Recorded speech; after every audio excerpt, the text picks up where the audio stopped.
जननी जन तो भक्त जन का दाता का सूर नहीं तर रहे जेवा झणी मत गुमा विष्णु। આ પૃથ્વી ઉપર 3 પ્રકારનો રાજપૂત વંશ અસ્તિત્વમાં છે: સૂર્યવંશી, ચંદ્રવંશી અને અગ્નિવંશી.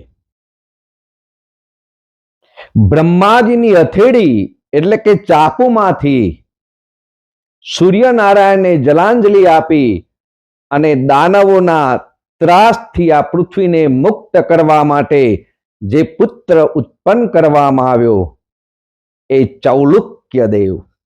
એ ચૌલુક્ય દેવના વંશજો સૂર્યવંશી રાજપૂત કહેવાના. અને એ યશસ્વી રાજપૂત વંશમાં સોળંક દેવ નામના એક પરાક્રમી રાજા થયા. એના વંશજો સોલંકી કહેવાના.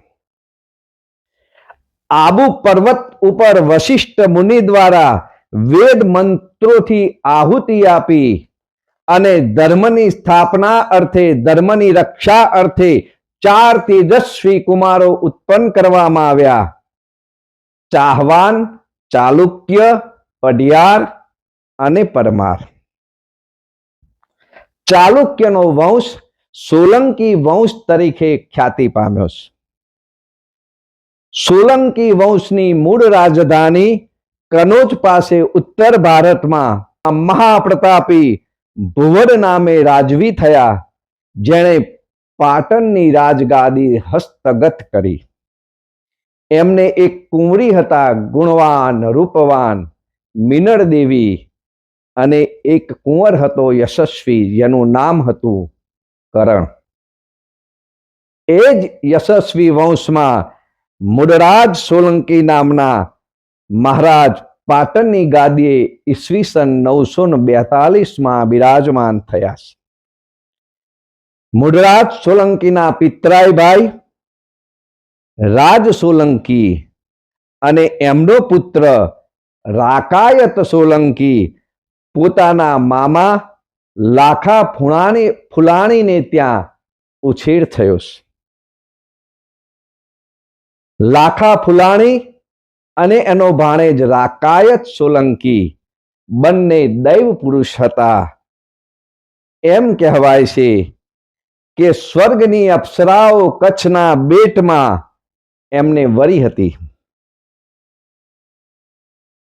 પાટણના રાજા મુડરાજ સોલંકી જુનાગઢ ઉપર ચઢાઈ કરે ત્યારે જુનાગઢ તરફથી આ મામા ભાણેજે યુદ્ધ કરેલું અને એ ભયંકર યુદ્ધ આટકોટ રાજકોટની પાસે થયું અને એ યુદ્ધમાં લાખો ફુલાણી અને રાકાયત સોલંકી કામ આવી જાય છે. સંવત 901 કારતક સુધી 3 ને શુક્રવારે બંને વીરો વીરગતિ પામે છે. અચી ફુલાણી ફેરો થયો રારો મંડાણું, મુડરાજ સાંગ ઉપતિ લાખો મરાણું. બંને મામા ભાણેજ દેવી પુરુષ પરભવના શ્રાપ મુક્ત થઈ સ્વર્ગે સીધાવે છે. હે સુહૃદો, આ બલિદાનની જગ્યા લાખા ગરદી નામે ઓળખાય છે. આજે પણ રાજકોટ પાસે આટકોટમાં આવેલી છે, જ્યાં લાખા ફુલાણી અને રાકાયત સોલંકીના પાડિયા હયાત છે. માં વાઘેશ્વરી જગદંબાનું સ્થાનક છે. સૃષ્ટિ સ્થિતિ વિનાશાનામ શક્તિભૂતે સનાતની ગુણાશ્રય ગુણમયી નારાયણી નમોસ્તુતે. રાકાયત સોલંકીના ધર્મપત્ની પોતાના નાના બાળકને માં વાઘેશ્વરીને શરણે સોંપી પતિ પાછળ સતી થઈ ગયા છે. એ નાનકડા કુંવરને ભગવતી જગદંબા વાઘેશ્વરીએ વાઘનનું સ્વરૂપ ધારણ કરી સ્તનપાન કરાવી અને ઉછેર કર્યો. એ જગ્યા આટકોટ, એ પાવન જગ્યા આજે પણ ત્યાં માનું સ્થાનક છે, આ વીરોના પાળિયા છે. એ કુંવર જે વાઘણને ધાવીને મોટો થયો, એ બાળક મોટો થતા યશસ્વી મહાપરાક્રમી ધર્મપ્રેમી મહારાજ વાગ્રદેવ નામે પ્રચલિત થયા અને એના વંશજો વાઘેલા તરીકે પ્રચલિત થયા છે.